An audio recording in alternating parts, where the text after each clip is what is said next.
Hi, I'm Martha Calihan from Five Stones Wellness. In this video, I'm going to talk about some of the common GI ailments that we see and how we look at that through the lens of functional medicine. When I think about the most common problems that I see in patients in my office with gut-related complaints, it's often GERD, or what we would call reflux or heartburn, irritable bowel syndrome, constipation. Those would lead the list. So when I think about those problems, I was trying to figure out what's upstream. What are the factors that have contributed to that condition in a certain person? Right at the top of that list would be stress. And what it can do to the intestinal system is huge. Stress can cause inflammation, which can lead to an altered gut permeability. And that allows for something that we call leaky gut, where things that are not supposed to get across the gut membrane can, and that will further the inflammation. Diet, of course, is key and can contribute significantly to GI effects. Many people in this country eat what we call SAD, the standard American diet, which is nutrient poor, doesn't have a lot of fiber, doesn't have a lot of the phytonutrients that we all need. So people are dealing with gut conditions that are really exacerbated by a poor diet. If we don't have the nutrients we need, a lot of the metabolic processes in the whole body will not work well. As we mentioned before, if we're constipated because of a diet that has low fiber, that's not going to help in terms of eliminating the toxins. Sometimes medications can affect the gut as well and can actually block the absorption of nutrients. So we have to think about that when people have certain conditions. One of the ones that comes to mind is metformin, which is commonly used for diabetes, and that can affect somebody's absorption of B12, sometimes magnesium. And the PPIs, the proton pump inhibitors that are so commonly used to treat reflux and GERD, can also alter how some nutrients are absorbed. Some people have food sensitivities, which is an immune reaction that can contribute to inflammation when they eat food to which they are intolerant. And that can further the gut permeability issue. Lastly, dysbiosis is huge, and that's really an altered gut microbiome.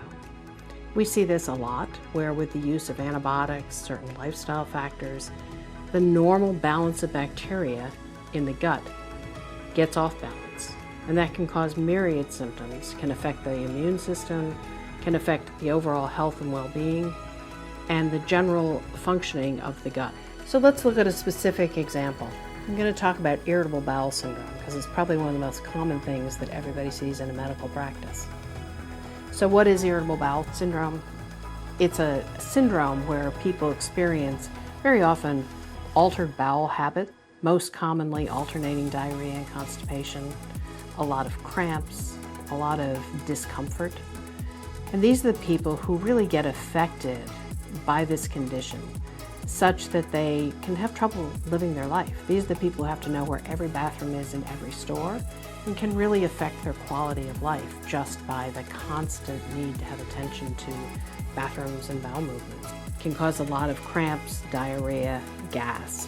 Normally, this is treated sometimes with medications, which can affect the symptoms and treat the symptoms, but it's not doing anything to address the cause. So from a functional medicine lens, I often try to see what the underlying causes of this condition are. We look at the contributing factors: diet, stress, medications, nutrient status. I'll look at a comprehensive digestive stool analysis that can look at metabolic markers, can look at actually the gut microbiome and see what the balance of the good bacteria and the other bacteria is. Sometimes we even do a breath test for a condition called SIBO, small intestinal bacterial overgrowth, which is probably a pretty common underlying factor in IBS. So often in IBS, we'll see a significant imbalance in the microbiome. There's also a big component of the stress response in irritable bowel syndrome. And when people are living in fight or flight, it can vastly affect the gut, can slow motility, and make the whole condition worse.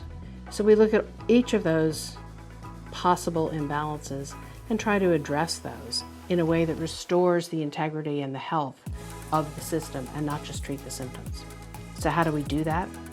We use what we call in functional medicine the 5R approach, which is to remove anything that shouldn't be there, replace things that are missing, repair the gut lining, re-inoculate the good bacteria, and rebalance the system. You can guess that means deal with stress. So remove. We want to try to remove the most inflammatory foods. And we know, although we hate to hear it, that the most inflammatory foods are wheat, dairy, corn, soy. Hard to remove all of those, but an elimination diet is well worth the effort if you're dealing with IBS. Any specific foods to which a certain person is intolerant also should be removed. Replace. By that I mean replacing maybe digestive enzymes, replacing bile, replacing anything else that's missing in the system. So we use a lot of digestive enzymes. Sometimes we'll actually use ox bile combined with a digestive enzyme.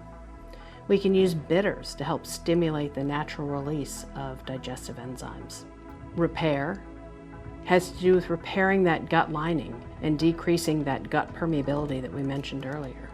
We can do that with something like the amino acid L-glutamine that helps heal the gut lining and get back to a normal permeability situation. Re-inoculate is looking at the balance of the gut microbiome and putting back the good bacteria. We do that by using probiotic. So many of us have had enough antibiotics over the years that the gut microbiome is out of balance, and we really need those probiotics for good health. And then rebalance. That's dealing with our stress and what the living in fight or flight does to the gut. Think about it. When we're nervous or anxious, the gut doesn't work very well. We get that sort of butterfly feeling in our gut. We know that motility can be really altered by being in chronic stress. So there are things that we do to try to alleviate that stress and try to restore the gut motility to help the function of the entire system. So that's looking at a very common situation like irritable bowel syndrome and how we look at it through the lens of functional medicine and how we address that.